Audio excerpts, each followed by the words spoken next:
Shalom. First and foremost, I want to give all praises, honor, and glory to Yahweh, Bahasham Yahushai, Bahasham, Ruach Kodash. Double honors to the elders and the apostles of Great Millstone, and peace and blessings to the elect. And today we're going to go into the book of Joshua, the 17th chapter, covering the territory of Manasseh, which I believe in the 16th chapter, it covered the territory of Ephraim. So this is Joshua 17:1.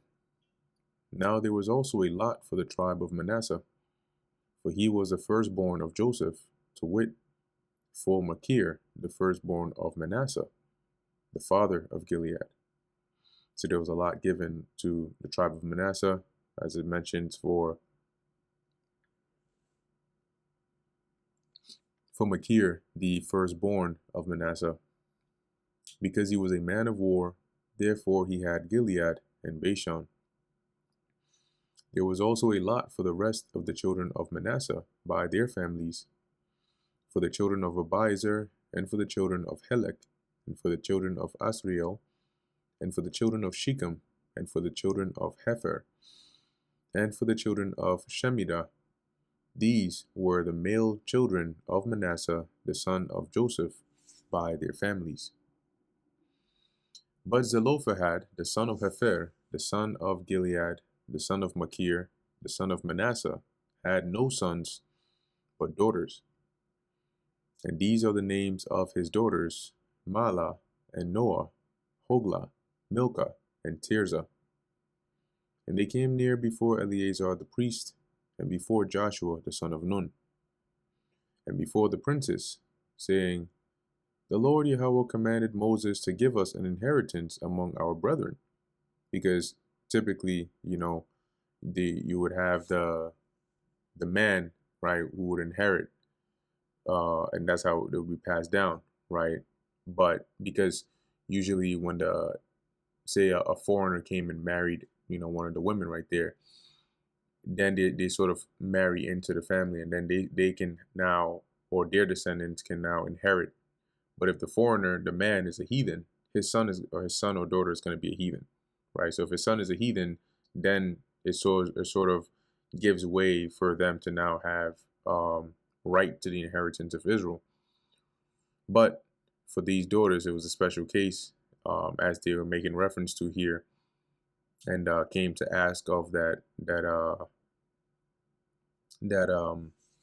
basically an inheritance, because their father had no sons. Therefore, according to the commandment of the Lord Yahweh, he gave them an inheritance among the brethren of their father. And there fell 10 portions to Manasseh, beside the land of Gilead and Bashan, which were on the other side Jordan.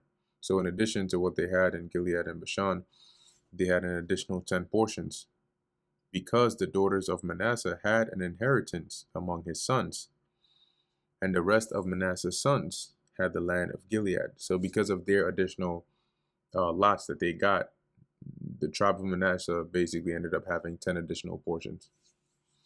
And the coast of Manasseh was from Asher to Mikmethah, that lieth before Shechem, and the border went along on the right hand unto the inhabitants of En-Tappuah. Now Manasseh had the land of Tappuah, but Tappuah on the border of Manasseh belonged to the children of Ephraim. What that means is the regions about that land Manasseh had, but the actual city itself, Tappuah, belonged to Ephraim. And the coast descended onto the river Kana, southward of the river. These cities of Ephraim are among the cities of Manasseh. The coast of Manasseh also was on the north side of the river, and the outgoings of it were at the sea. And I'll pull this up in another translation as well. Okay, let's see.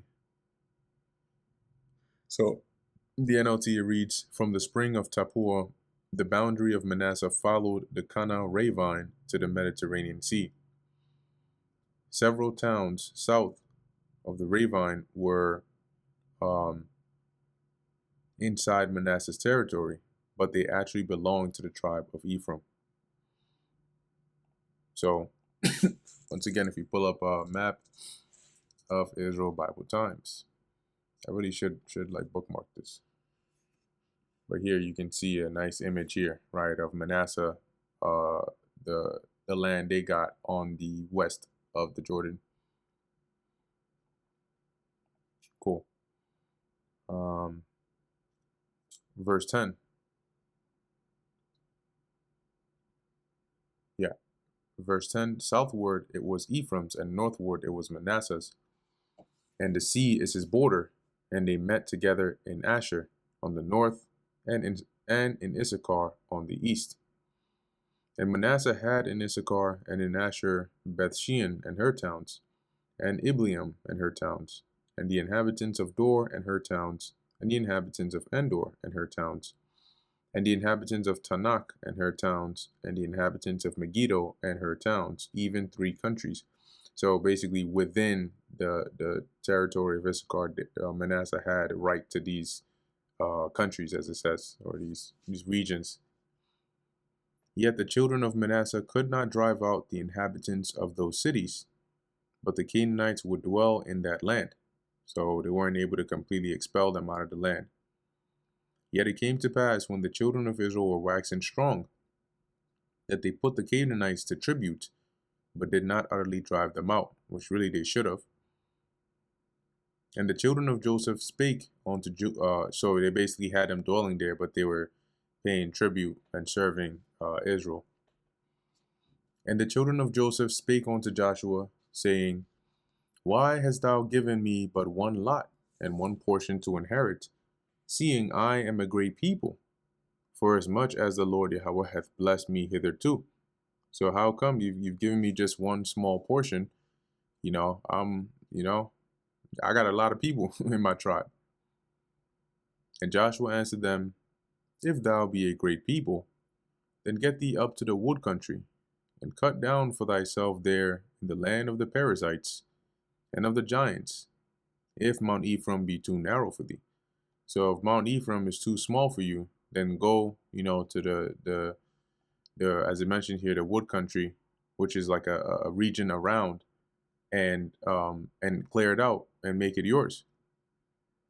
And the children of Joseph said, The hill is not enough for us, and all the Canaanites that dwell in the land of the valley have chariots of iron, both they who are of Bethshean and her towns, and they who are of the valley of Jezreel. So yes, truly the land is not enough, but these Canaanites dwelling here, they got some heavy artillery, making it difficult for us to go against them. And Joshua spake unto the house of Joseph, even to Ephraim and to Manasseh, saying, Thou art a great people, and hast great power. Thou shalt have, or thou shalt not have, one lot only. So he acknowledged and basically agreed, right, that, all right, fair enough, with the amount of people in your tribe, it's only fair that you have more than just one lot.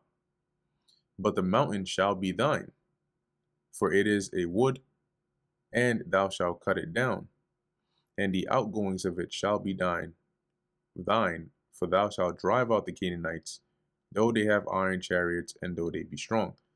So he basically, you could say in a sense, blessed them, right, to drive out the Canaanites, and they can basically make that land theirs. So reading this in another translation, let's take a look at the NIV. It says, But the forested hill country is well. Clear it, and its farthest limits will be yours. Though the Canaanites have chariots fitted with iron, and though they are strong, you can drive them out.